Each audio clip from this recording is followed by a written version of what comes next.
आपके दर्शन हुए महाराज कार्तिक मास में, बहुत बड़ा सौभाग्य है महाराज। आप कृपा करके दर्शन देने आए हैं प्रभु।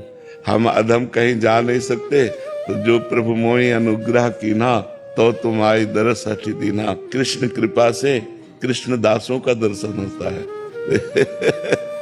आपकी वाणी से मतलब हजारों लाखों नहीं करोड़ों लोग हैं जो कि आपसे प्रेरणा ले रहे हैं, करोड़ों लोगों का कल्याण हो रहा है। और मेरी बड़ी इच्छा थी कि आपके मैं दर्शन करूं, और जाने अनजाने मेरे से कोई अगर अपराध हुआ है आपके चरणों में, मैं आपसे क्षमा मांगने के लिए आया था। अपराध की तो कोई संभावना ही नहीं, वैष्णव से अपराध कैसे बन सकता है? जो निरंतर भगवान में लगा है, अपराध बनने वही राधा है, वही कृष्ण है। कृष्ण अपने आप में खेलने के लिए वो राधा रूप बनाए हैं। वो रस स्वरूप परमात्मा अपने खेलने के लिए अपने आप को ही राधा रूप में प्रकट किया। श्री कृष्ण ही प्रियाजू हैं, प्रियाजू ही श्री कृष्ण हैं।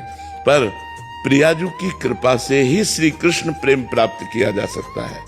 अगर श्री कृष्ण का कोई रसास्वादन कर सकता है, वो है किशोरी जू, और किशोरी जू की कृपा से ही श्री कृष्ण का रसास्वादन हो सकता है। अगर हमको श्री कृष्ण प्रेम प्राप्त करना है तो किशोरी जू का कृपा कटाक्ष अत्यंत आवश्यक है। तो जब हम राधा बोलते हैं तो श्री कृष्ण मुस्कुराकर आसक्त हो जाते हैं हमसे। जय हो। और लाडली जू जब देखती है श्री कृष्ण इस पर आसक्त है, तो वो हम पर कृपा कर देती है। इसलिए जो राधा और कृष्ण में पक्ष स्थापित करते हैं, अभी वो समझ नहीं पाए। हमारी दोनों आंखें हैं, लेकिन दृष्टि एक है।